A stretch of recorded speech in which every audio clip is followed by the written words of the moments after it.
Welcome, ladies and gentlemen.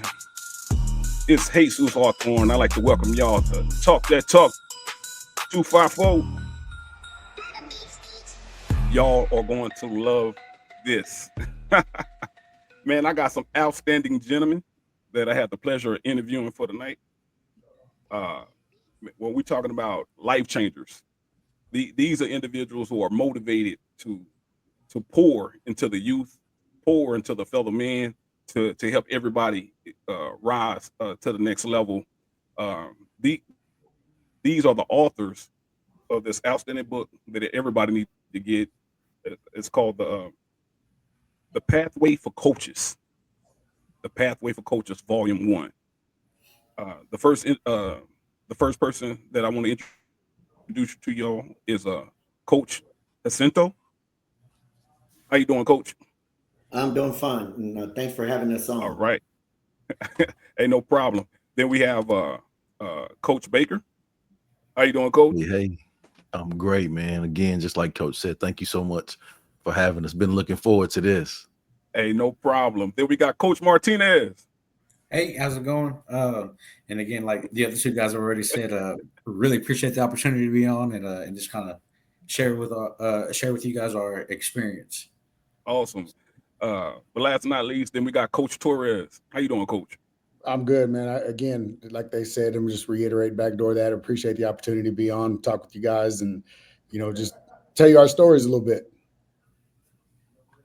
Hey, no problem. Hey, first and foremost, I want to express to all of y'all, man, from the viewers and including myself, man, it's an honor and privilege for y'all to even take time out of your busy schedule to even express the book. I appreciate y'all even writing this book. For those who haven't purchased it so far, you can find it on Amazon, and it's an absolutely great read, man. It is an absolutely great read. The Path for Coaches, Volume One. Hey, look it up on Amazon. Make sure that you purchase this book. And then at the end of the show, I'm going to express exactly where they're going to be doing a physical signing in Central Texas. So check this out, 254.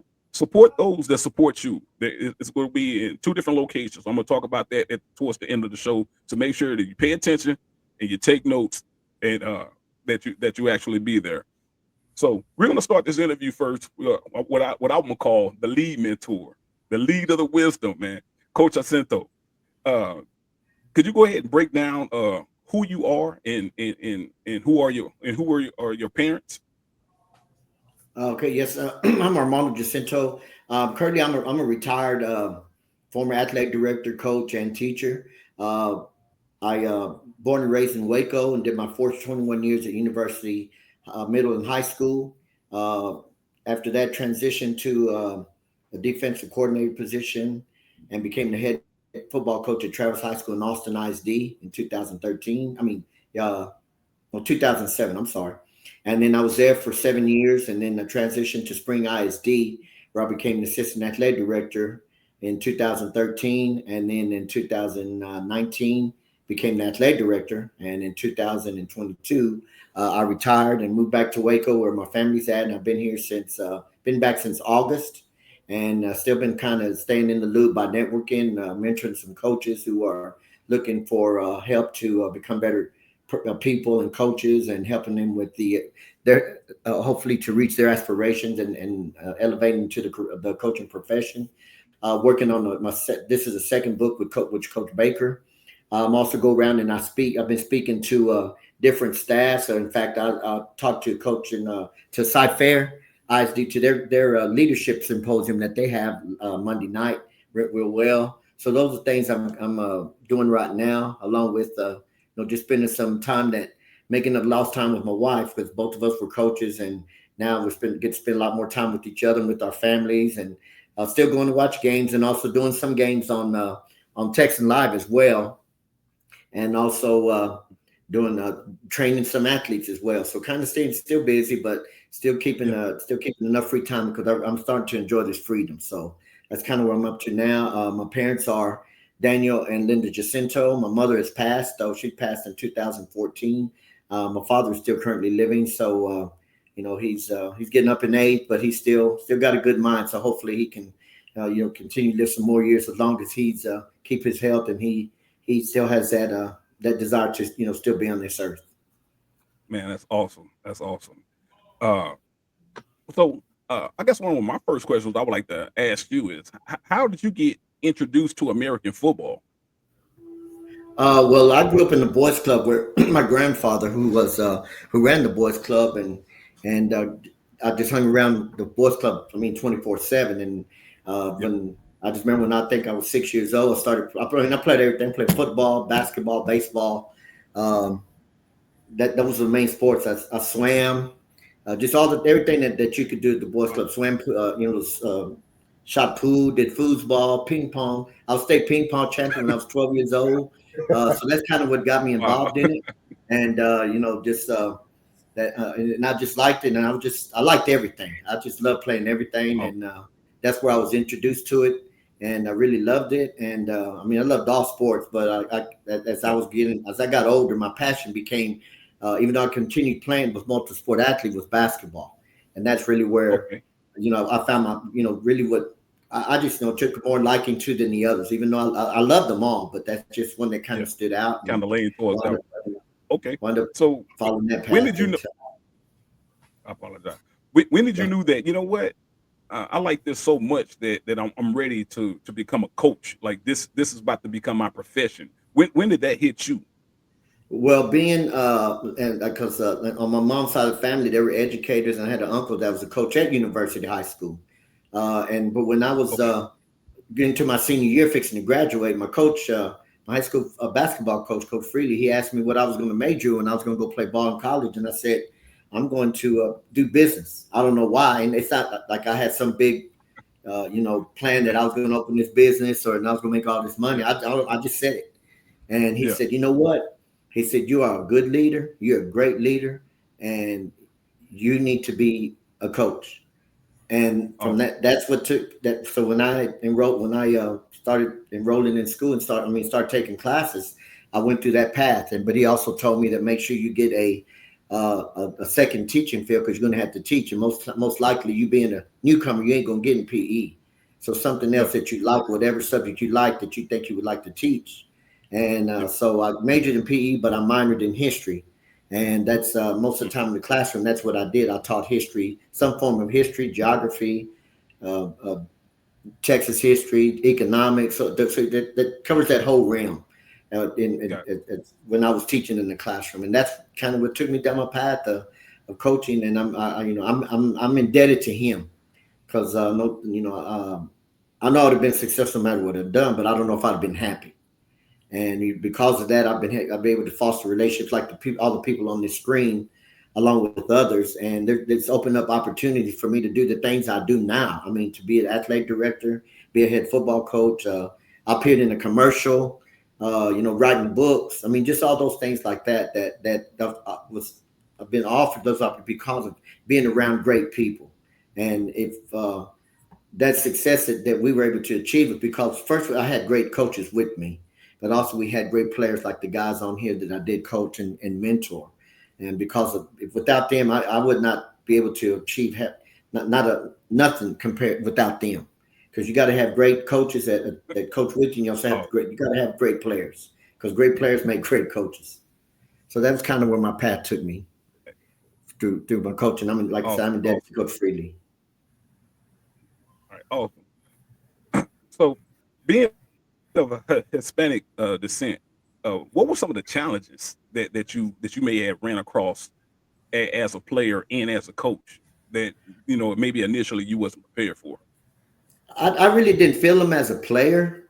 Maybe Okay. a little bit as far as and being that my main sport was basketball, and that goes Yeah. outside the box. First of all, you don't see a lot of Hispanic basketball players that are at all, and money not very many that are very good, and then also my height. So I break the whole rim. So it just I really didn't get it as a player. Just more about me just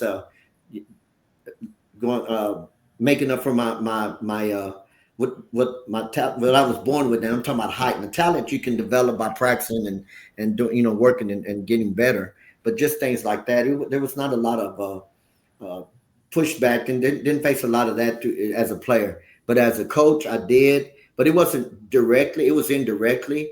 when I was coaching at university, and we had some great teams. And whenever we would, after the game, we either win or we played a team that was maybe picked to really win, beat us in a we had a very heavy favorite, and we wanted to play them tough or even beating them.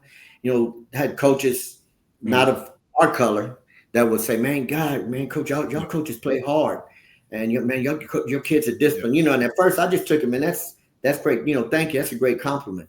But as I kept thinking about it, I said, well, how they supposed to play? That's how we coach them to play, just like you coach them to play. So I started saying, they're saying that they're kind of amazed that we're able to get these kids to play how they, discipline and playing with the, playing tough and playing hard, like there's something that I started taking as an offense that, people of color don't know what, cannot coach, and that really, they're just going to use their physical skills and not so much of a mental game. So that's where I started kind of taking offense to it. And it kind of put a chip on my shoulder. And, and then I had some coaches that when we beat them, they wouldn't shake our hands. They would shake, the kids would shake hands, the players would, but the coaches wouldn't shake our hands because, because they, it was like an insult that we beat them, and it's just an insult to them that somebody of Hispanic or black, somebody that's Hispanic or black, they could beat them and had the knowledge to beat them. So it was an insult to them that losing to somebody like coaches of our color. So and I started seeing that also as I started applying for other positions, especially head coaching positions. I started seeing that I had no problem losing out to people like, say, a Chip Baker, who had a lot of success. I had no problem because they had more success than me. But I started having a problem with people who were kind of either had marginal success or mediocre success. And and I said, I just started saying to myself, I said, man, just give me a chance, because I can lose like anybody else. Just give me a chance. and I started seeing that. And so, started seeing how hard it's going to be for somebody of Hispanic origin to be a head coach in Texas, and especially football. It wasn't as hard if you're do baseball, soccer, the sports supposedly we play. And so I had to break that mold. And then once I was able to get the job, we were successful. But like I said, I attribute that also to having a great staff and having some great players.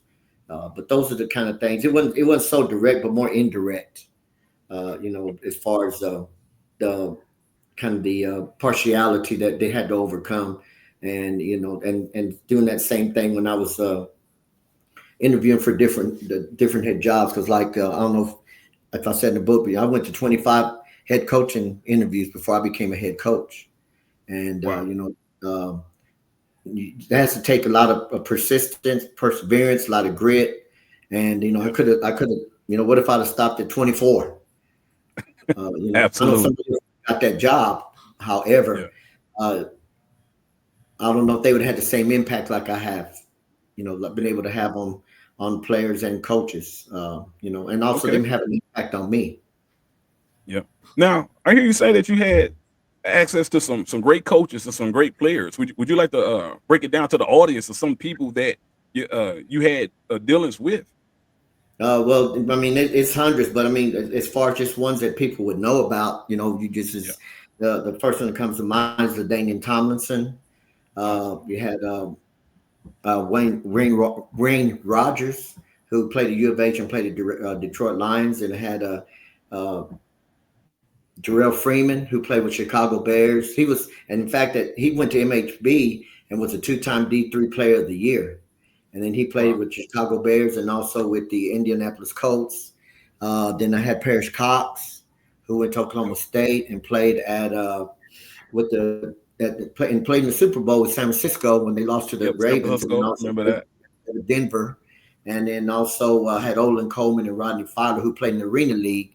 But those other four, those are the ones that played in the NFL. And also Rodney Smith, who's the current assistant AD. He had a tryout with the Colts, but he he found when he got there, he just didn't have the same fire like he had, and he wanted to get into coaching. So he decided to get into coaching because he didn't have the same fire to continue, at that level. Even though he would have had a good chance, but it just wasn't. He just didn't have the same fire like he did. So he went to another realm and got into coaching, and to be impactful in that way. Okay. So within your career, because when I read the book, and it's an absolutely awesome book. Once again, I highly recommend for people to go purchase this book. It really goes in depth into mentorship. So in your coming up as a coach, who were some of the mentors that helped you get to where you was at? Well, just like I said, there was nobody directly, but they were Yeah. indirectly. What helped me out was Coach Albert Garcia, who was our defensive coordinator when I was at university. Also had a mentor of mine, me and good friends, that we kind of mentored each other and helped each other, was John Williams. He was the former strength coach at East Carolina and also at Kansas, at Baylor, and also Oklahoma State. Had Brick Haley, who was a former. He's still coaching. He coached with Chicago Bears. He coached with at Texas with Charlie Strong. He coached at Baylor. He coached at Purdue. Coached at Georgia Tech, Mississippi State. Let me see, where else did he coach at? Minnesota. So he's been around a lot. And those three, also with Drew Sanders, who was just last year won the state championship at Vandergrift High School, the 6A. He was the head coach at Travis when I got there, and I became his DC. And now he was just selected as 6A Coach of the Year, and he's also going to be the incoming president for the Texas High School Coach Association. So, like I said, along with those players, and there's many more than the ones we've named, and there's many more coaches as well. But those are the ones who stick out as far as that were there for me. And also Willie Amendola. I worked for Willie Amendola, whose son is Danny Amendola. He was the AD at Spring. And he was a mentor of mine, helped me, show me the ropes. So when I became the AD, it was an easy transition for me. And, he helped along the way with my career and also with mentoring too. And so that, it kind of tells you, I mean, I've been real fortunate, being able to work with some great people. And like I tell people, I said, when you continue to do that, having success, continue being around people who have success as well and have success once they leave you or once you leave them. That's not luck, it's kind of a skill to get yourself around people who are great people, and there's a reason they're successful as well. I mean, it takes a skill, just like to know somebody who has that intangible to be successful as a player and as a coach and in life. Just like being around Chip. That when I became the AD, mutual friend of ours, brought him to me. And we introduced and we hit it off, and man, it was from there it went on. And I brought Chip in to talk to our coaches because I thought he could be impactful. We were aligned to what we were trying to get across. And so then that's another thing right there I've learned from Chip. Also, as in getting in this part, but also in speaking, listen to him speak, and just taking notes on his style and the message he's coming across with, and just his personality is just magnetic. I mean, that's why he is where he is. And that's why he's progressing as well in this realm, like he did the other before this. All right. So as I was reading the book, one of the main things I was like noticing that as a coach, you actually hold a standard that's higher than the average educator. Like, it should be something that was built in you internal, almost to the point like you kind of operate in the space of a Superman. Like if anybody can get it done, coach can get it done. You know what I'm saying? So if something needs to be done and nobody else know how to get it done, go find coach, because he gonna be that guy that can get it done. All right. So so when did you kind of pick up on that essence? Like, you know what, that I'm not gonna be a regular guy. I'm about to be the superhero among men. Well, I guess being from even though, like I said, my mother's side of the family, they were educators and coaches. My parents per se, I mean, they both of them. My dad was a migrant worker. He didn't finish high school. He he was wound up getting his GED just like my mom. And I came from a divorced family. My parents divorced when I was in middle school. And when they divorced, my mom did not even have a driver's license. All she did was a housewife. So she had to get a driver's license, develop some type of skills in order to take care of me and my 4 younger sisters. And now one thing they always instilled in me is, to get an education, because then I can have a better life than what they had, that they were able to provide me. So, and I became a coach, and I realized, and I love coaching where I did, because the players that we coach and the kids I taught, a lot of them didn't have a lot of stability at home. And so we wore a lot of hats. And I know all these guys up here, coaches, they know that. I mean, you're not just. I mean, you dad, your pastor, Mhm. your mother, you give him food. You're a taxi cab driver. You're a confidant. I mean, I mean, I even allowed one of my players to use my car for senior prom. Because I mean, his parents did have a car, but it wasn't one that he wanted to use. I mean, you can use my truck, so you can, Yeah. so those are the things that provided, because um, that just that's just what we saw, and it's not like that. It's just something you just do. It's just do, because Yeah. you want them to have, a good life, and even a better life than what we have. And that and when you do that, then they're going to appreciate it more. Then the impact that you have. And that's why, these two young men, Coach Martinez and Coach Torres, that's why, I suggested them. There were two of many that I suggested to Chip Baker, that they would be great to people would want to hear their story, because I know their story.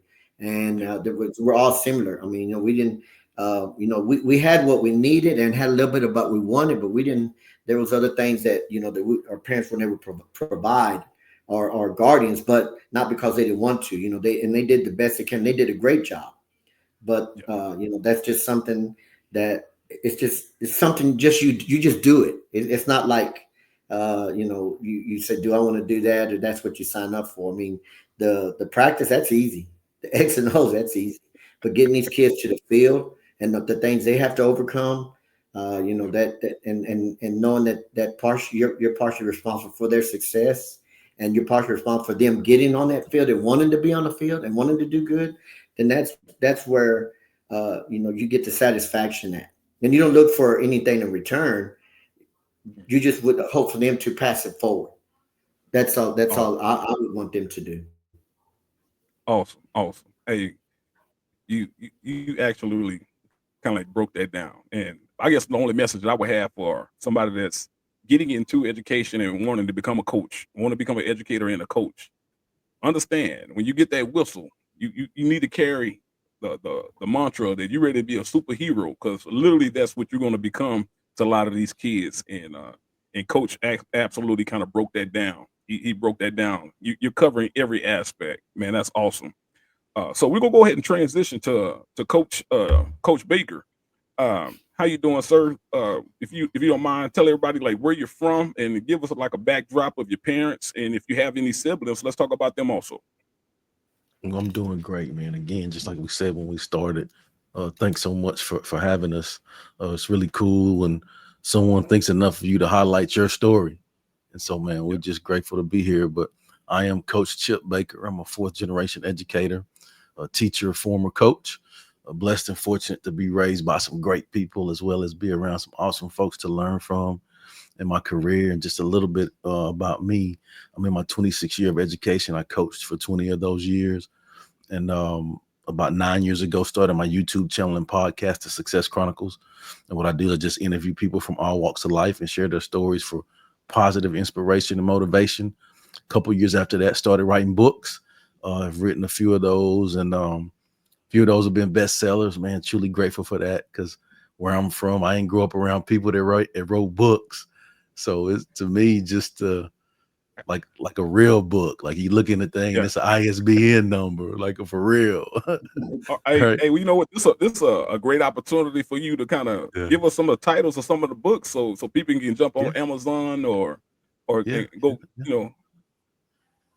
So the big series that I have is the Impact and Influence series, and that's like, Coach Jacinto was saying, how we connected on a couple projects in that series. He was on a couple books there. But the Impact and Influence book series, we did 10 of those. I have a children's book, Stay on the Right Path. Just recently, I dropped the individual. My Go Get It is my thing, right? And so I dropped the Go Get It book, just 7 principles to live a legacy. So it's been a few of those, and man, I'm truly grateful for that. Awesome. So, right now we know you as coach and Yep. author, but as a child, what was your age, and what sports did you kind of gravitate to? So my single parent mom, parents separated when I was 4, but my single parent mom, man, she was a real strict disciplinarian. My mama didn't play, right? And so man, she had us involved in lots, because she knew that, if you're busy, then you're too tired to get in trouble. So she kept us busy, and yeah. So man, growing up, had us involved in lots. It's me with my mother. My dad had 3 sets of kids, but with my mom, it was just myself and my younger sister. And she's 4 years younger than me, but my mom had us involved in lots. So, baseball, little league, basketball, those things. But then in high school, I played 4 sports for 4 years: football, basketball, baseball, and track. And then played college football at West Texas A&M University. Man, that's awesome. So, what would you say? What was your biggest lesson from playing organized sports? I think my biggest lesson from playing organized sports was learning transferable skills that set me up to be successful in life. And what I mean by that is, there's lots of things that I was made to do as a young guy, right? Like time management, like hard work, understanding teamwork, all of those things, being responsible, all of those things that I learned, as a young guy in organized sports. What I didn't realize is that, like, those things that I learned then are the same things that I do now as a grown man with a career and a family, to still help me be successful. And I learned that a long time ago when I was a kid. And so I just think, man, sports are so great, because like all of that stuff that the world is looking at, when you get with a team, none of that crap matters, right? Yeah. Like, let's come together, what you look like, where you come from, what you did, bro, none of that matters, right? What matters is we're gonna come in here together, we're gonna work for a common cause, we're gonna make great things happen. That's what matters, right? And so in our life, everything is a team, right? You think about it. Yeah. At your job, wait, that's a team. In your house with your family, wait, that's a team, right? Like, you go out in the community, you do stuff. It's teamwork, right? So Absolutely. I think sports are so great because it teaches us transferable skills that sets us up to be successful in life. That's awesome. And I really enjoyed the way you kind of broke that down, because as you explained, it's a direct parallel with life, and basically No how to doubt. become more sociable and adaptive, and how to overcome adversity, and which is like one of the main reasons that we highly encourage parents to get their kids locked into sports. And for those who don't get locked up into sports, they have a even bigger obstacle to overcome, because they're not accustomed and to those situations, or have those skills to deal with those type of situations. Facts. So in the book, it really it's deep within mentorship, and mentors. So outside of your household, like, who would you say was your first mentor, and how did y'all two cross paths? It was just a few, man. Like kind of like Coach Jacinto was saying, like, man, I can't just say one person, because it was so many people that looked out for me, right? I believe that I'm a product of a whole lot of people loving me, right, and showing me the way, showing me the path. But first ones that really stuck out to me was, like I said, my little league coaches, and my youth basketball coach, men in my church. I was blessed and fortunate. My pastor lived on the same street, a few houses down from me. So, you know, like Yeah. those men really poured into me, and they saw something in me that really encouraged me, and really just seeing them do their thing, it spoke volumes to me. And before they even said anything, just seeing them do their thing, showing me what it's supposed to be like to be a man, right? How to carry yourself, all of those things. I could watch them, and I'm grateful for the examples that they gave me, because it really helped me in my life. All right, awesome. Now, as you was talking about men, those showing you an example, and you know, it kind of gave you a visual of what right looked like in regarding of Mhm. you stepping into manhood. You know, of course, you know, a lot of times we got to learn from failure or learn from mistakes. What was a situation in your life where you was like, you know what, I'm glad my mentor is right here to help me through this. What was that situation, and who was that mentor to help you overcome that? Like, you know what, I'm glad I got you within a phone call, or I'm glad you right across the street where you can help me move from beyond this situation I got myself in. Man, every situation in my life has been that. I mean, pick one, right? Like, man, like the David good ends in a thing, Y. man, every situation, right? No, All right. I just think it's cool, like, just hearing you ask that question.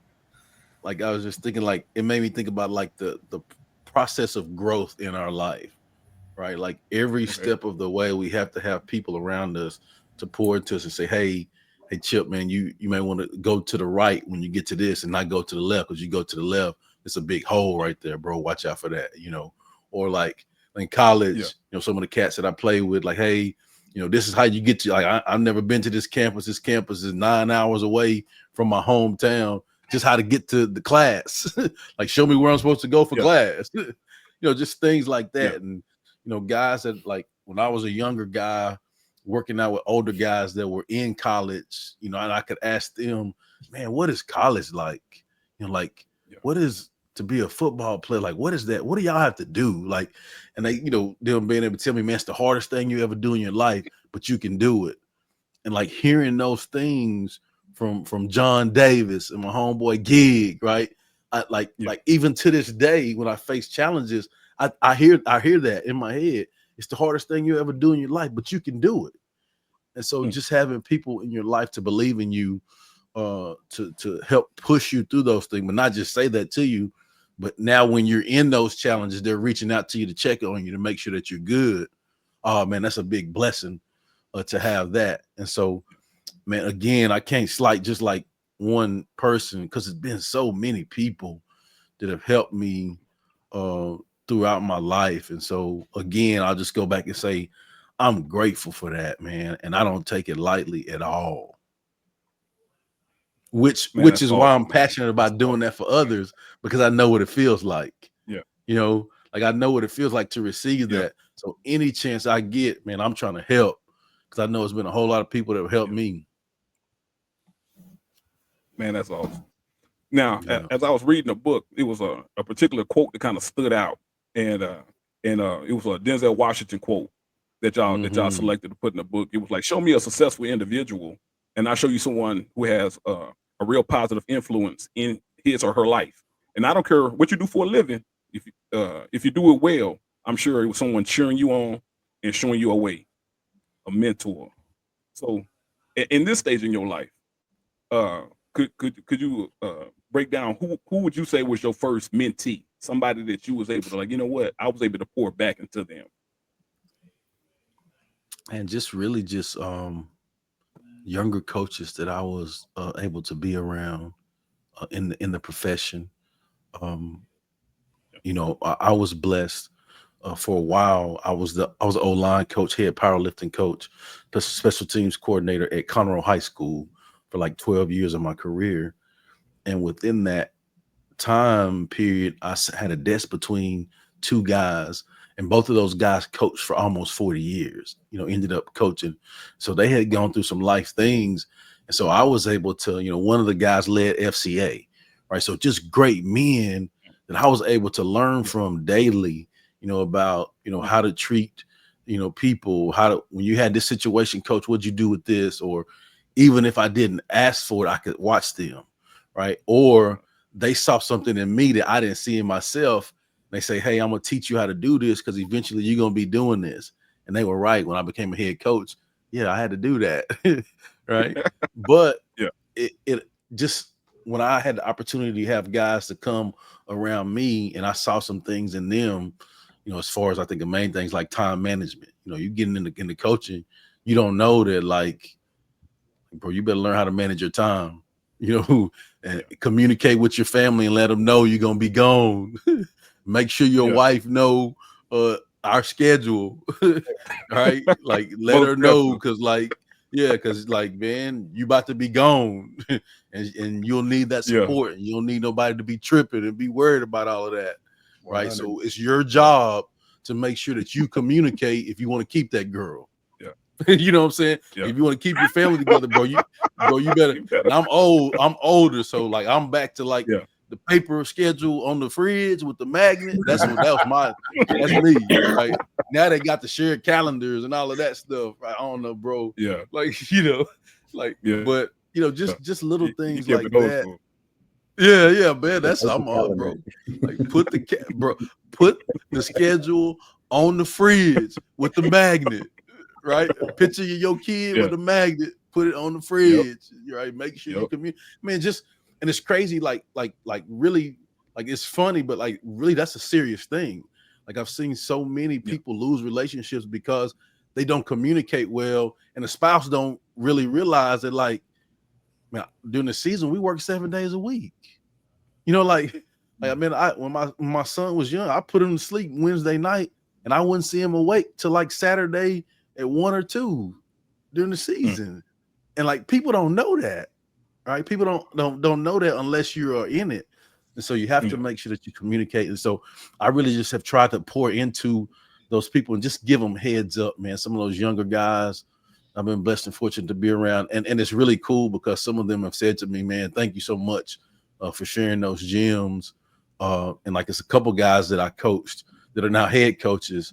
And like, when they meet with their coaches, like those are some of the things that they like, man, like check, communicate. I'm gonna communicate with you early so you can communicate with your people. Yeah. Those kind of things. Yep. Okay. So I guess my next question will be, as a mentor and having mentees that you're pouring into, what was like some of the greatest challenges that you had taking a mentee to a destination that they saying they wanted to go?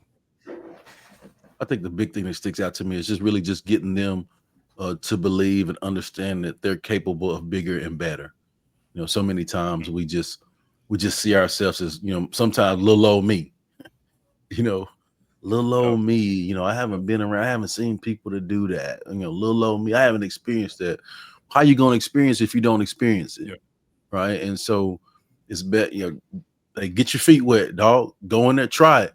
Like, you never know if you don't try it. Like, how you gonna know if you can do it? Yeah. Right. And it's always great to do it when you got people around you that's gonna support you. I'm not gonna let you fail. Absolutely. I'm not gonna let you fail. So come on, let's walk this path together. And if you fail, we fail together. And it's not failure because we're gonna learn and grow together. So let's make it happen. And so, Man, I just think that that's the thing, just getting them to believe and know that they're capable of doing bigger and better. Man, that's dope. That's awesome. So Appreciate you. I was looking at your going through the chapter that you kind of covered, and you spoke on 3 tiers of mentoring. You talked about the leader, the veteran coach, and the rookie coach. Can you kind of explain those tiers and the significance of their roles? Yeah. So I don't know, when you are doing lots, man, it's important that we have systems in place, right? Yeah. Which allow you to move more efficiently and effectively.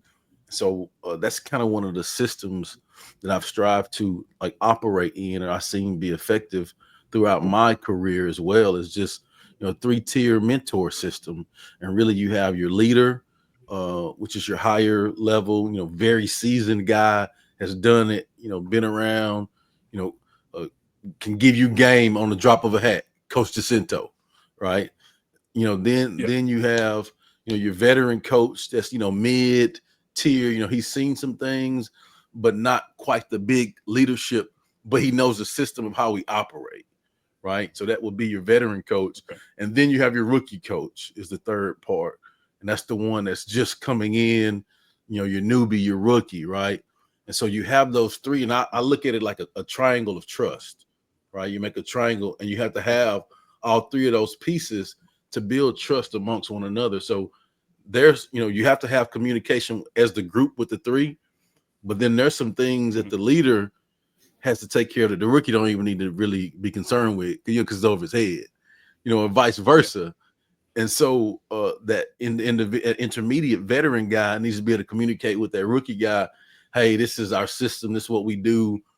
On this week we practice to this time. Like just things like that to help them.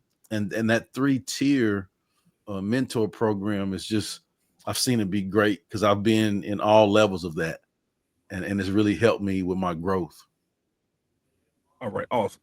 So I guess my next question, because as you can tell, man, I kind of operate like in the council of multiple coaches, from youth coaches to middle school coaches to high school, and especially this part of Central Texas, the Killeen, Hawker Heights, and Carpus Cove area.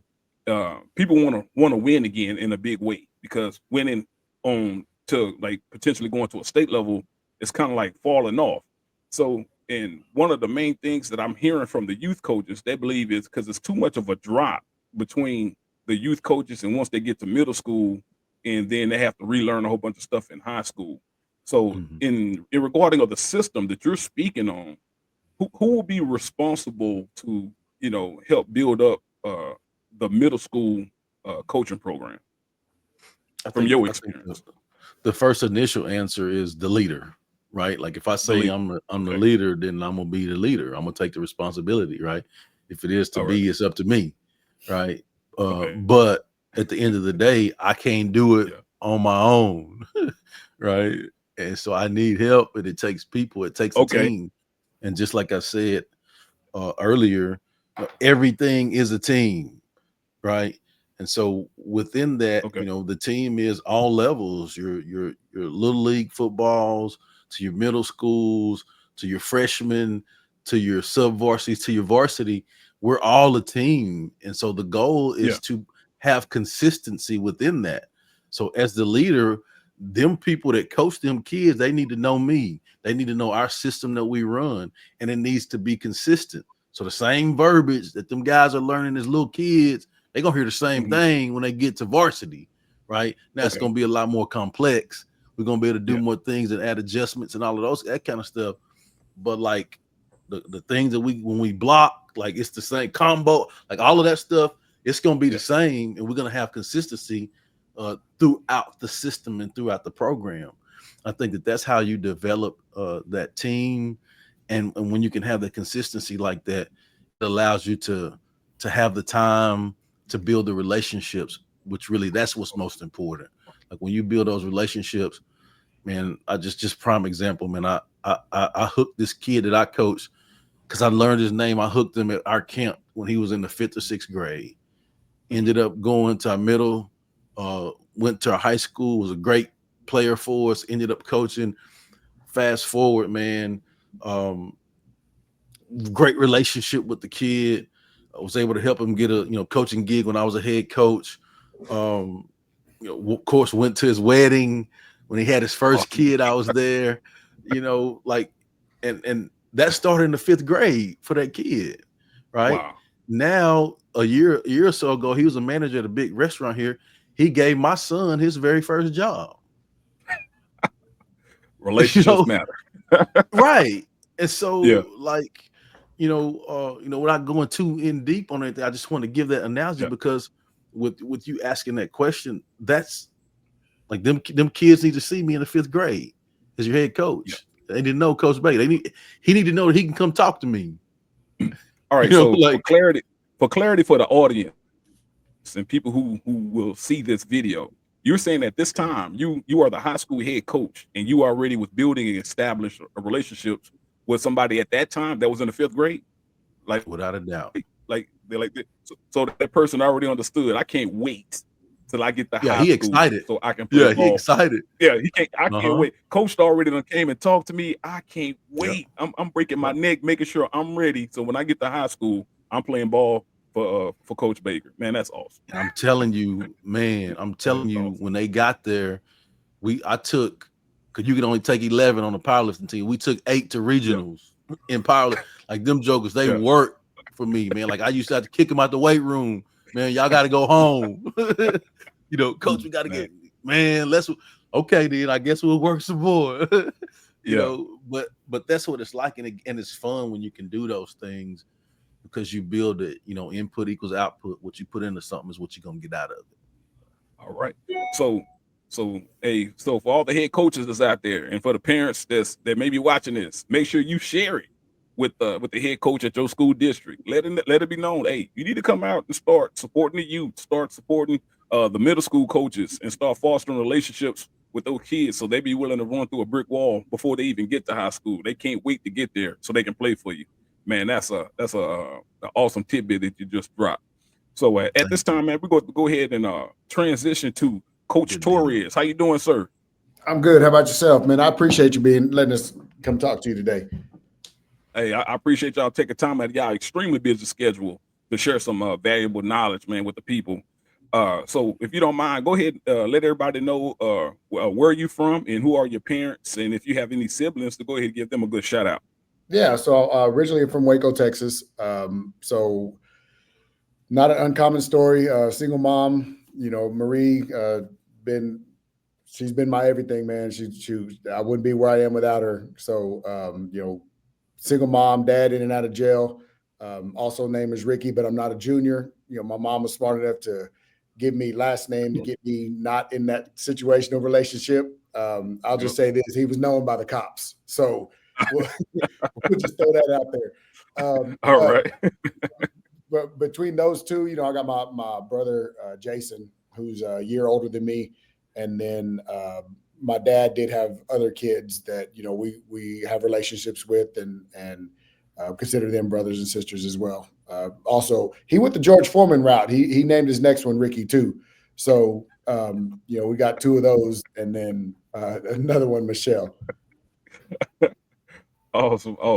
So at what age did you first start playing organized football? Oh man. So here's the thing, man. I got that sexy body. So, you know, when you was younger, you know, you had to maintain a certain weight limit. And you know, so I couldn't play youth football. Oh wow. I mean, you know, Oh, you talking about Pop Warner? You fell up under the Pop Warner when they had the weight limit. I remember that. Yeah, I remember so that. I'm 10 years old or whatever that age was, and they talking about, well, you got to play with the 15-year-old. What? Like, bro, come on now. I mean, so I never got to play Pop Warner, man. I remember you know, I say we because I'm talking about me and my brother. You know, we were so close in age. We grew up as twins almost, man. That, you know, so I remember we were the Elks. You remember Waco Elks? So we started playing for them. Well, we had to drop weight, and I mean, we wasn't even practicing. We were running the whole practice trying to drop weight, and we had to do what we had to do. He didn't make weight. I did, but I wasn't going to do it without him. So we didn't play that year. So that was so to answer your question, man. I didn't really play till 7th grade. So that's when I really got into football. Okay. Oh, so how important do you believe that organized sports was into building the man that you are right now? Oh man, honestly, it was everything. It was everything because, you know, I'll tell you this. So I went to Carver Middle School, and you know, not to knock any WISD schools. I'm a product of WISD. You know, seen some great people come out of WISD, but the kids I hung out with at Carver are the same kids that would walk the track smoking weed. And the thing about that is, and the only reason I'm saying that is because sports kept me from doing those things. I was with them, and now I look back at it, that was wrong. But they would always offer it to me. It's like, nah, man, I'm an athlete. I can't do that. I got to be able to breathe. So that was my out. You know, I knew this is where I wanted to go, and this is what I wanted to do. But I also knew those are my people. Those are the ones I grew up with. I mean, again, I grew up in East Waco, South Waco. We moved a lot. We were poor, dirt poor. So we were always moving. So I grew up around those people. They were my constant. So they were my people, but at the same time, I knew what they were doing wasn't right. So sports was my out for all that. I mean, and then that just leads, like I said, the discipline of everything, the diet. I mean, again, I had that sexy body, so you had to maintain the diet, so you didn't get out of control, everything else. And then, like we said, one of the coaches said earlier, that transitioned over into real life, because we do that every single day. The discipline. I mean, I drive an hour to work every day, 45 minutes, but I drive to work every day. So I got to get up. I live in Waco and I drive to Harker Heights. I got to get up every day. My alarm goes off at 4:30. Boom, I'm up. Let's go. Because I'm excited about what I do. I love what I do. So it's not a job to me. That's what sports done for me. Okay, awesome. So at what point in your life did you realize did it just hit you? Like, you know what? This coaching thing, this becoming the Superman, this becoming the mentor to all. The Mr. I can do it all. When did that fall upon you? When did that mantle fall upon you and you accepted it and went full-fledged into it? I'm gonna be honest. So I played ball at UMHB, graduated, went to Waco High, like I said, played ball at UMHB. They had us all lined up in the hallways doing our physicals and all that stuff, and they're asking your major, what do you want to do? What do you want to do? Every one of them, do you want to coach? Do you want to coach? Because it's common for athletes to coach. I told him outright, my exact words, I don't even like kids. I do not want to coach. So I'm not lying. Those are my So I went the sports management route. I mean, I knew I wanted to be a part of sports in some way, and to be, again, what I really wanted to do was become the athletic director of a bigger district where I'm involved with sports, but I'm not directly involved with the kids. So not knowing what it was at the time. I just knew this is you managed. So went undergraduate sports management. My first job out of college was in minor league baseball. And I didn't play. I was in the business side. So I was in the office all day long at the stadium. And I was a single A affiliate of the Arizona Diamondbacks. And I'm sitting there, like, I'd watch them practice. And I'm sitting there and I'm breaking them down in my head. I'm like, you need to be doing this. You're bad footwork. You false step. I'm just these things that I've learned over the years. And I'm like, I want to be down there. How do I get down there? I want to coach. I want to do this. I only did that for a year. We moved clear across the country. And I say we as in me and my wife. We moved clear across the country. And we were only there for a year because that showed me what I really wanted to do. Moved back to Central Texas, got in the alt-cert program. Boom. Rest is history. All right. Awesome. So I'm hearing and I see in the background that you got the Harker Heights shield back there. So is it true that you're the new defensive coordinator for Harker Heights? No, so I'm not the defensive coordinator. But that's the dark side. That's them. They spent those guys up there. That's them. So love defense, love those guys. Hey, wins championships. But no, I'm on the offensive side. So I have the coordinator role here at Harker Heights. Love what I do. And blessed with an opportunity to be here with Mark Humble, great man, great coach, knows his stuff, and it definitely can learn a lot from him here. All right, awesome. I was reading in a book and I was going over your chapter, and you said that you spoke about a situation that you had when you was a young coach trying to balance being a classroom educator and being a football coach. And could you speak on that conversation that you had? Yeah. So here's the thing. We all get into coaching, and I'm pretty sure most of us the same way, maybe except Coach Jacinto because he was raised by an educator. But we get into coaching not to teach. We do this because we want to coach and we have to teach. So that was my mentality. Going back to what I said earlier, I did this to coach. I want to be on the field. So I'm doing as much as I can, putting as much time into that as I can. I'm watching film. I'm working. I'm doing everything. I mean, I'm talking about I was doing 24 hours. And exactly what was said earlier by Chip is, man, your wife's got to understand what you're getting into because it's a ride. And I don't think, and I always tell these young coaches that if I hire a brand new coach, rookie, hey, I would literally, do you got a girlfriend? Do you got a wife? Yes or no. If you plan to have one, make sure you have that conversation of what you're getting into. Because for about 6 months out of the year, they single. I mean, that's just what it is. Wow. And that's what it takes. Now, I did it probably the wrong way because, I mean, I was up there, like I said, 24 hours a day. And I try to advise them and mentor them. It's like, don't do it that way. That was wrong. I missed a lot of what my 14-year-old now, I missed a lot of his early days because I did it wrong. But you learn, and that's part of growth. So anyway, I was putting everything into sports all this time. But I was not doing a thing for my classroom. I'd show up and I'm literally the day of, I got 15 minutes. All right, looking through the book. All right, let's do questions. All the odd questions, all the odd questions in the book. So we do that for that classroom day.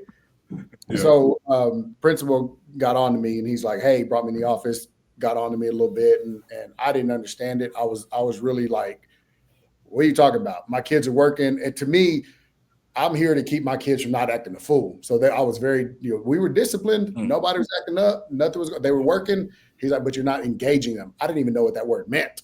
Like, what do you mean engagement? So it took some time to understand that. And that's experience through the education part of it. But so again, I'm going down. I'm upset. Like, man, I just got called to the principal's office. Feel like I'm 5 years old again. He put the paddle on the table and everything. It's like, hold on, man. I'm grown. We can't do this. Again, understand where I'm from. I'm from East Waco. You would not like, we got a problem here. Absolutely. So, yeah. So, great man, Dean Frederick. If you know Dean Frederick, he's a big old guy too. So, anyway, he comes down on me a little bit, and I'm like, all right. I go down, and I'm just complaining. Coach Gibson, older guy, has been in the game for a little while, pulls me aside, and he basically says, hey, how much they pay you to coach? I'm like, man, $5,000-$6,000, whatever the stipend was at the time. He's like, well, how much they pay you to teach? I'm like, 35 something. What, again, I don't remember what the numbers were at the time. I had to look it up, but it wasn't a lot. I mean, but they paid me a lot more to teach, a lot more to coach. Or he's like, and he used some choice words that I'm not going to say, but basically he's like, hey, why are you putting all this into that? And you only making $6,000. If you lose this job, you're losing all that over there. So it never clicked until that moment. When you start talking dollars and cents, people listen. So it didn't click until that moment. I'm like, you know what? You're right. We're here to teach first, coach second. And at that, from then on, it really took an investment into that time in that classroom. And any good coach with experience, athletic director, head football coach, they know when you go into a situation, your best coaches are typically your best teachers. Wow. So that kind of rolls right into it, as I was saying, like that mantle of being like the Superman. He does it all to the highest level. And I'm really saying, I'm repeating this a lot because it's a strong probability it's going to be a bunch of youth football coaches. They want to become, and they want to transition into the school district. So they understand it's not about just X's and O's and coming out with trophies. You about to put on a full mantle of being a superhero to not only the kids, but to be a major asset within the school itself. So that's awesome. No. I mean, it's funny because when things happen, here's an example. There was a threat at the school. Guess who they called? They didn't call the English teacher. Hey, there was threats to shoot at the school. Who did they call? Coaches. Hey, we need you up front. We need the coaches up. So yes, when you say Superman, it's funny that you say it, but literally that's the way we're looked at. We handle it all. I mean, kids that nobody else can control. Who they calling? Coaches, because we've taken the time to build that relationship. We've got that already built in with us that, hey, we know how to talk to those people. We know how to get them to a certain point or how to calm them down if they're on a higher level. So, you're exactly right. And I mean, I don't want to think Superman because that just makes us, again, seem like we're superhuman, but we do a lot. I mean, you want to be a coach. Well, it's not just X's and O's. I mean, you're talking about laundry. You're talking about late nights. I'm at work right now, as you see. So, I mean, I'm still here. 7 o'clock. So, I mean, it's late hours, things like that, but at the same time, I always advise and always mentor, do not miss things with your kids. go to your kids' events, because All right. you may not understand why they're graduating pre-K. What are they graduating from? I don't understand it, but be there. Be They there want for you your kid. Yeah. All right. All right. Awesome. So as you're going through the transition from not being just a mentee, you're currently a mentor.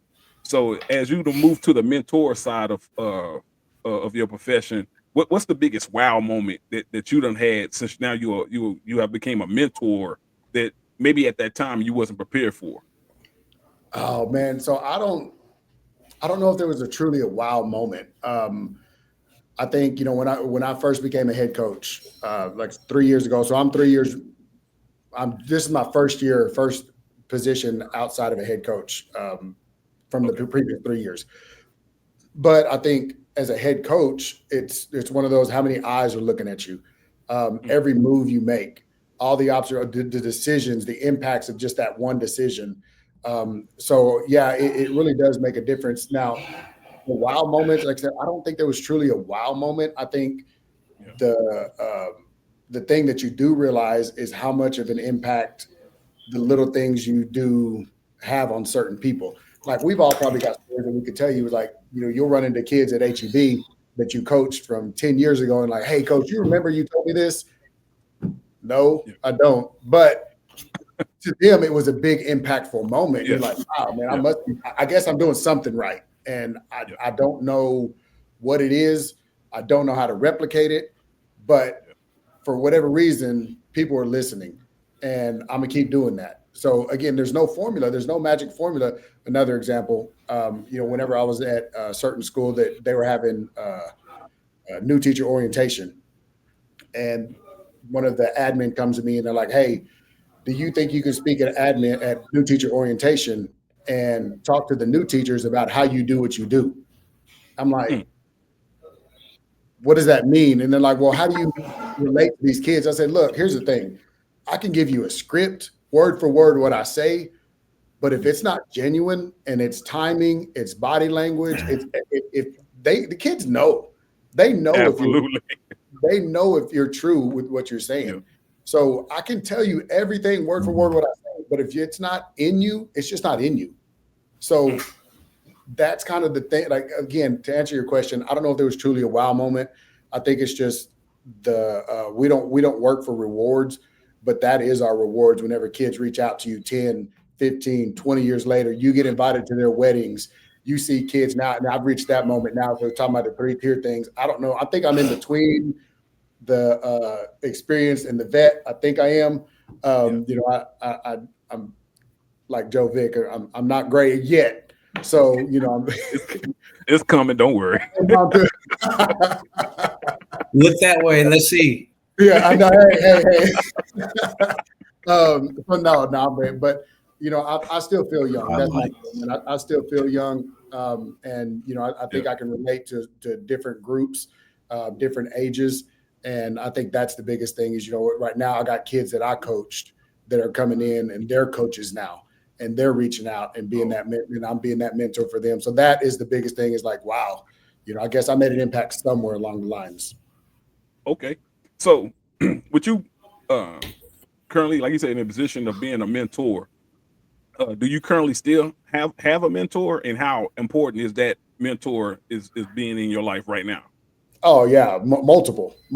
I mean, I think that's important, and I don't think anybody could really be successful without having a mentor. I think, again, Coach Jacinto he's been a great mentor for me. Just somebody I can reach out to whenever I was in, like I said, in AD. I knew I could call. Hey, how do I handle this? I got this PAPF situation. How do I do that? Things like that. And I think having multiple mentors gives you multiple perspectives, multiple years of experience from different points of views. Like I said, everybody's mentor is not going to be the AD, an ex-AD, a retired AD, a retired head coach. I mean, mentor, my mom has been a great mentor. Like I told you, she's 5-0, 100-0. I'm still scared of her. So one of those, I mean, she had to, because by the time me and my brother were like 10, we were bigger than her. So she had to, like Coach said, she was strict, and it was like, we're going to be here. We're going to be in sports. We're going to do this. We're going to do that. And because she knew, because of our other side, our other bloodline, the other half, she knew what we had in us, and we could easily go that other side, that other route. So she had to be that person. But then, like I said, professionally, again, you got to have people you can reach out to. You can bounce questions off of, just anything. I mean, and it's not necessarily questions like, hey, just experiences, talking about this, talking about that. I mean, hey, here's what I'm experiencing. How do I reach out? Coach Tusa, man, Coach T, I can reach out to Coach T anytime. I mean, that dude, hey, great guy. Coach T is always great for a Tusaism. I mean, he'll tell you metaphors. I mean, he's better than Lil Wayne with the way he uses his language sometimes. So he's always been a great one for me. But I've been really blessed to work for some great coaches. Like I said, I played at UMHB, Fredenberg, great coach. I've really been blessed. And I say, I know Coach said it earlier, is that you're not lucky when you get in these situations, but I've been really lucky. I really have. And to me, I'm always the underdog, no matter where I go. I live with an underdog mentality. So that's, I think, is what pushes me to be where I am. And those mentors help me lift me up to where I am as well. Man, awesome, man. I appreciate you sharing that. So at this time, we're gonna go ahead and transition to Coach Martinez. How you doing, sir? Doing well. I really appreciate you again, like everyone has said tonight, giving us the opportunity to be here and just kind of share with us, or share with you our background and just kind of our story and path. And so, hey, absolutely no problem, man. Matter of fact, as I said it with everybody else, man, we appreciate you sharing this type of wisdom and knowledge and a lot of insight, because y'all giving us a lot of information that the common person just don't know. It's a way of life from everybody within the coaching community, but a lot of people from the outside looking in, and maybe a potential coach, somebody who want to move into the profession, y'all sharing a lot of wisdom, man. And I thank y'all for taking time like y'all schedule to do that. But if you don't mind, can you kind of give us a little backdrop about yourself, a little background, like who, where you're from, who your parents, and if you have any siblings, like give them a shout out too. All right. So my name is Jovic Martinez. I'm from South Waco, Texas. I'm very proud of where I'm from, so I always claim my little part of town. I've been around the McLennan County area, the Central Texas area for quite a bit now. See, this is my 14th year to coach in high school. So my parents are Jesus and Gloria Martinez. My dad went by Jesse, but just when as you asked that question to all the guys, I couldn't help but think I'm the son of a mentor and the father of a mentor. And so that's kind of what I feel like, what I've been placed here to do, just kind of be a sponge, and sponges absorb and they release, and so I'll absorb as much as I can. I release it back as freely as I got it. So awesome. So growing up, like which sports, at what age did you start playing sports, and which sports did you mostly kind of gravitate? Well, I grew up around a softball complex, as Ricky did as well. My parents played. That's kind of where Ricky and I crossed paths to begin with in life, young in sports. So I naturally gravitated towards baseball. I was introduced to football about probably 6 years old, and I really just enjoyed it. I enjoyed making people miss. I enjoyed hitting people, and then also enjoyed just kind of being able to cut loose and just there's no reservations in football. Like if you want to be the hard-nosed dude, you go be the hard-nosed dude. If you want to be the nail, you go ahead and be the nail. But I was not going to be that guy. So that's kind of why I gravitated to it. Like Coach said, like just being the underdog in life, you kind of develop that chip, and then being on the side of town that we grew up in, and just being a minority, you have all these factors stacking up against you, and you're like, whew, can y'all just give me a little room and see what I can do? But that's not what we were meant for. Like we were meant to go through that grind. We were meant to be polished and tuned, because we're here to give it back to somebody else. Like that's what we have the experiences for. So Absolutely. So so when did football end up becoming like a primary focus? man, I've always loved it. But I realized about the 10th grade I wasn't going to grow anymore. So I kind of focused on baseball, but I didn't give up on my playing. I still played. My glory to fame is we played Adrian Peterson in round 2, coach. Is that right? And so that was always a fun one. And then he set a couple guys on those lists I got to play with: Parrish Cox, Jarrell Freeman, and then played against Ricky as well, and a few of those guys across town that were really good, like the Robert Johnsons of the world, Tyler Miller, some big O-linemen that reminded me of why football wasn't my path to play, but baseball was. But no, they definitely made it fun. But when I graduated from college, I guess I really realized I'm more of a football coach than a baseball coach. When I was finally in the box at Conley High School, and so that was probably halfway into my career, like 7 years in. I just remember like thinking in my mind, like, the guys on the headset ain't asking everybody, so there's a reason for that. So it just made me want to study more and just learn more and just dive into it. And then it's for those who don't know, like my kids always explain to them, like, Daddy, where you at? Well, I'm in the box. I'm playing the joysticks. Like it's a different game up there. It really slows down. You really see it, and so that really it was live NCAA for me, and I loved it. So Awesome. Awesome. So doing your coaching career outside of Coach Jacinto, who was some other mentors that you had that really kind of pushed you into the coaching in the coaching realm and allowed you to excel the way you did? Well, for starters, I'm going to give some thanks to 4 men who have passed. For one being my dad, 2 being Mike Chapman, 3 being Coach Lee, and then 4 being this coach named Scott Johnson. He was a great mentor. He's passed on since. But I also had a coach. I'll just speak on my dad.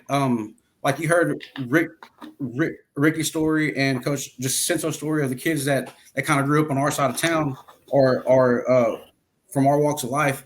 Well, I was on the flip side of it. I had both parents. I was the blessed one who had both parents.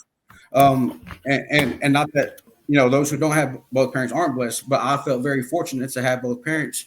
And my dad had a large family. So he was the head of the family of 14 kids. So my grandpa passed away young. I never really met him. I met him once in my life at 3 months old, so I couldn't even tell you, a face. So I was on the flip side. My dad was the one who was going to all my cousins' homes because they had the strict mom who, hey, I'm really trying here to get this kid on the right track. Can you give me a little help? My dad was the one who would, hey, show up to the house. The enforcer. yes, that guy. And so that was a huge impact in my life, and I never really knew it. But like it just kind of going like he would. I always saw him like picking up kids, feeding kids. Like it was an open house, open door. If my cousins got put out by an aunt, this is where they stayed for 2 or 3 weeks or 2 or 3 months or heck 2 or 3 years. So it was that's a huge part of it, and then oddly enough, my mom was just as giving. So our house was the house. It was the melting pot and the catch-all of the family and the extended family. So and then one other guy, his name was Andy McCullum. He caught me at a young age. Like I said, I had a large family, and like Ricky said, in some of those families, there's some negative influences, and so they can. I mean, you want to listen to family because of your family, but you got to be listening to. I mean, you got to be careful who you're listening to because their motives might not be right. And so we'll still come in sheep clothing. So you can't let your guard down. I mean, and so he kind of brought me in probably about my 8th grade year and said, hey, you're kind of doing some things that you shouldn't be doing. He was a defensive coordinator at Baylor at the time. How we kind of met. All my friends. I lived right next to the Floyd Casey Stadium.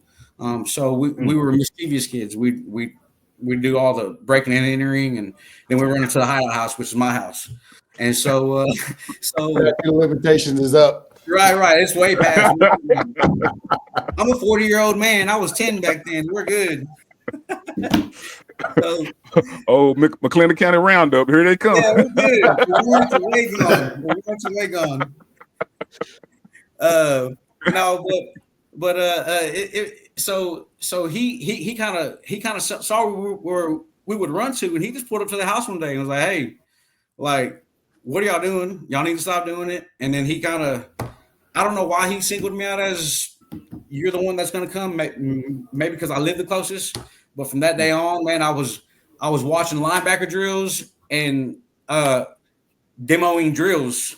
I was like 10 years old to my 8th grade year whenever he finally left to Middle Tennessee State. And I mean, I've followed his career since, but he like still to this day, I can call him and he's been great to me.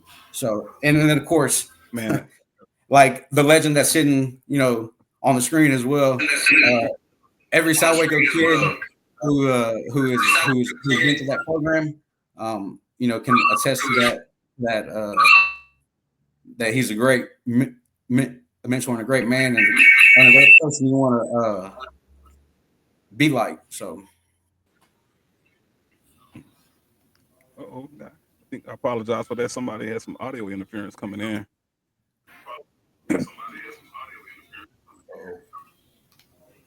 I think Coach re-logged in. Hold on, let me see if I can mute this note.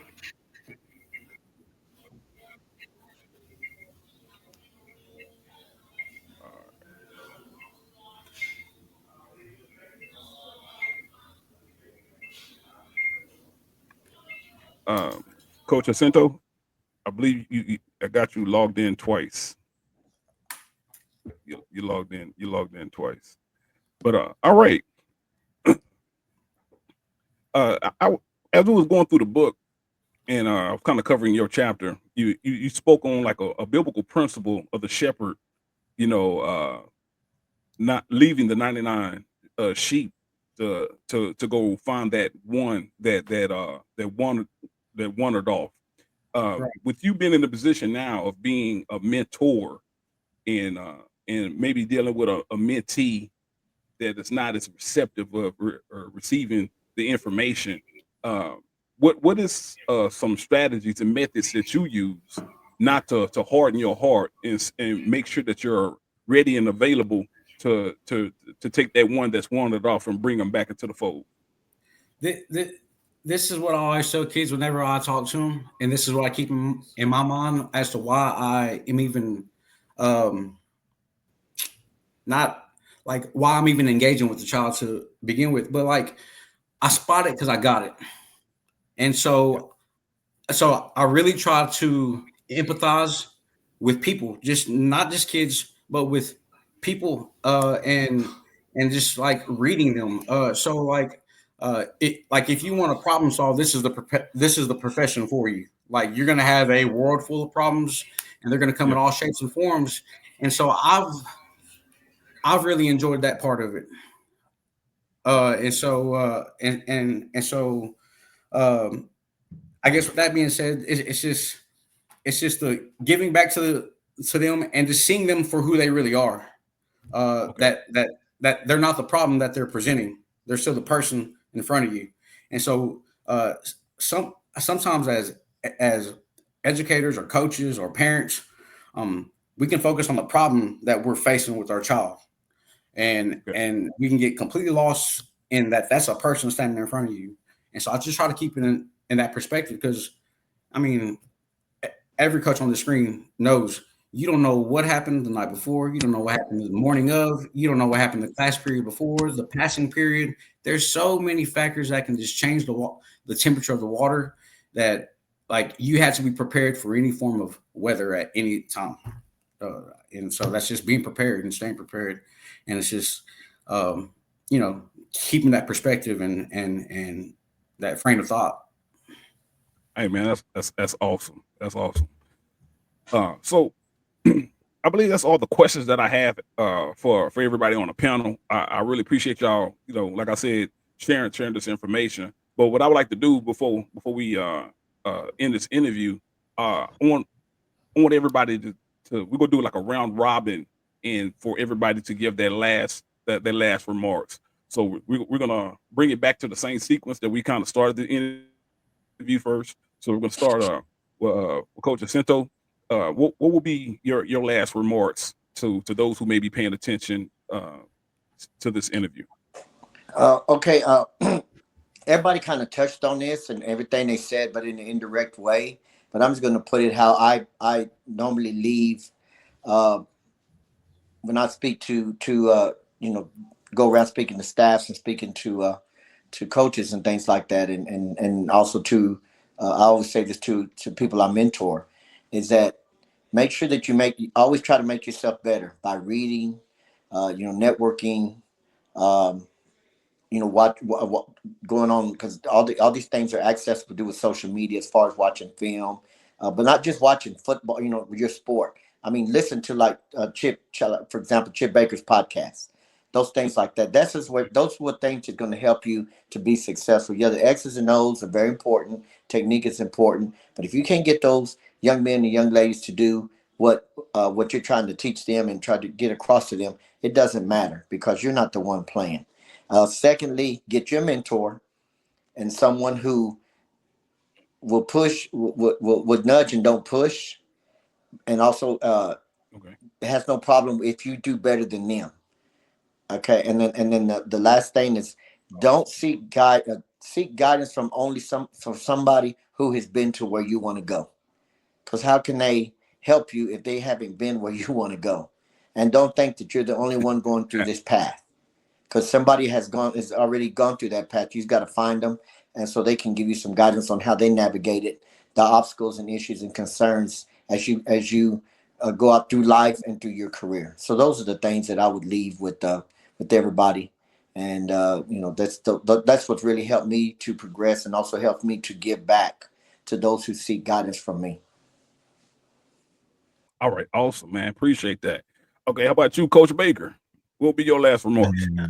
Man, a couple things for me. I think first is, I think it's important for us to always strive to be the best version of ourselves, right? And that means that we're always a work in progress. And I'm not saying be the best version of ourselves for ourselves. I'm saying strive to be the best version of yourself so that you can give the best version of yourself to the people that you're blessed and fortunate to be around. I think that's the first point. I think the second point for me is, I think it's important for us to always be humble and hungry, right? And when I say hungry, I'm not saying HUNGRY Torres. I'm talking with like O's, HOOOONGR, hungry, right? So we want to make sure that we stay humble when we're achieving great things, because we show ourselves that great things are possible, but then also be hungry because we're achieving great things and we show ourselves that great things are possible. So that's the 2 points that I have. And again, just thank you so much for having us. Man, that's awesome. That's absolutely awesome. So I guess if we're going to the round robin, the next man in the line will be Coach Torres. What would be your last remarks? Man, again, man, I just want to tell you thank you for this opportunity, man. I mean, this has been great just to get out and speak to your audience, and like I said, people hear us a little bit and about this profession. But man, I'll say this, a couple of things. You'll love what you do. I think we all love our jobs. I mean, I tell people all the time, I've never looked at my clock saying, dang, I got an hour left. I mean, we put in hours and hours and hours, and we think nothing about it. So love what you do. When you really love what you do, you don't work a day in your life. So also, I had written that down. Don't be afraid to come in and learn. Be humble. No, you don't know what you don't know. So that's one thing I always tell young guys when they first start off is don't be afraid to come in and learn. Just sit down and listen. Don't say anything. You know only what you know. That man in the corner with the beard, he done forgot more football than you'll ever know. So trust, listen, come in and listen. But again, that takes in being humble. So I always talk about being humble. And again, another thing, surround yourself with equal-minded individuals, kind of like what Coach said earlier. You know, you got to surround yourself with people they got that drive as you. They got to have that internal fire, you know, as you. Because if you surround yourself with people that are just weak and they're just here collecting a paycheck, you'll start to inherit those habits as well. So, you know, I'll leave it with that. I mean, those are my last couple of things. And the biggest thing I always lead with you know, when I go to any job interviews or anything like that, man, be humble. Be humble. Be appreciative of everything that God has given you. Be appreciative of all the opportunities that you have, and lead with that. Man, that's awesome. Those some great words. All right, Coach Martinez, what will be your last remarks to the audience? Just a couple things here as well. First thing for me is do it with your heart. Don't do it with okay, I'm doing this for maybe down the road this is gonna get me this, or maybe it's gonna give me this little magnifying glass or a spotlight. Don't do it from your heart. Do it with your heart. That's for me. That's probably the biggest thing. And so if you do that, you know, things will work out. Keep in mind you're raising people, not athletes. You're raising good people, and that's what you want in this world. That's huge, because you can get tied up in the wins, you can get tied up in the stats. If you focus on that stuff, you're not going to have success. These kids will read into that in a heartbeat. Like they will know quick, fast, in a hurry that they're a pawn in your chess match and you're not genuine. So you have to do it, like I said, from your heart. And then I think the next thing, the thing that I focus on most is I remember all the sacrifices it took to get to this point in life. The long hours, the reading all the books, the getting the exams in at the last moment, the missing the family dinners, the team meals. I mean, just everything you can think of that comes with coaching. The 7 a.m.s to the 2 a.m.s, those nights are days. Those are fun days. The Thursday, Friday, Saturday, Sunday grind, and then Monday I got a little break because I got a 12-hour day. I mean, it's those things that you can lose joy if you don't, like, if you focus on the losses and the sacrifices. But if you focus on just the moment, like every game that I've coached, I like pregame, I look around, I look at the people, I look at the stands, I hear the band, like I see the kids, and I thank God, and I say, if this is the last moment that I'm going to experience on earth, then thank you for a good ride. And that's that. And so when the moment's done with, it's fun. It was enjoyable. Whether it was good, bad, it was, that's the moment that I was there for. I wasn't there for the win or loss. I was there for the experience. So there's that. Man, those are outstanding last remarks. Once again, the book. Oh, apologize. The path to coaching. They're having a book signing in Waco, Texas. It will be Saturday, June the 14th, between 9 to 10:30 a.m. at the West Side Fade Beauty and Barbershop. And then they're also between 11 o'clock and 12:30 p.m. They're going to be at Off the Top Barbershop in Waco, Texas. So make sure y'all come out, support those that support you. I mean, these are our own people, and they took the time out of their life to share some knowledge that's going to actually enhance you, empower you, and it made it ready and available for any and everybody. They literally gave you the shortcut, so you don't have to go through the bumps and bruises. You can sit back, read this book. It's gonna charge you up mentally, and like one of my mentors told me, man, it's gonna put some wrinkles on your brain, so that way you can advance and do great things. I appreciate y'all gentlemen taking time out of your busy schedule to do this interview, man. It's been an honor and a privilege. Don't be surprised if I don't reach out to y'all, because I probably will, because I'm like, man, I got to read this book probably about 2 or 3 more times. I'm gonna probably hit y'all back more with some more questions, man, because it's an absolutely great book, man. And it's not just a coaching book, but for those that's serious about personal and professional development, you need to add this book to the library. If you're serious about personal and professional development, you absolutely need to add this book to the library. Man, it's been great with this interview. I hope to hear from y'all again. So 254, man, we don't sat up here and talk for about an hour and a half, man. It's been outstanding. Hey, y'all gentlemen, y'all stay blessed and enjoy the rest of y'all afternoon. Yes, sir. Thank you. Thank you. Thank you. Also, we appreciate what you. All right, make sure everybody stay in the studio. Take your coaching and training to the next level. My Athlete 360 invites coaches to create professional profiles that showcase their experience and talents to parents seeking their services and organizations all in one platform. Start by downloading My Athlete 360 and selecting Coach Trainer at sign up. Enter your email, create a secure password, and you're ready to build your professional profile. It's that simple to begin your digital journey. Next, add your name, a professional headshot, and contact information. This builds trust with parents and athletes searching for coaches. A polished profile is your first step to standing out in the coaching community. Highlight your coaching specializations and certifications. Add your coaching philosophy and experience details. Parents seek qualified coaches for their athletes' development, and your profile is your chance to shine.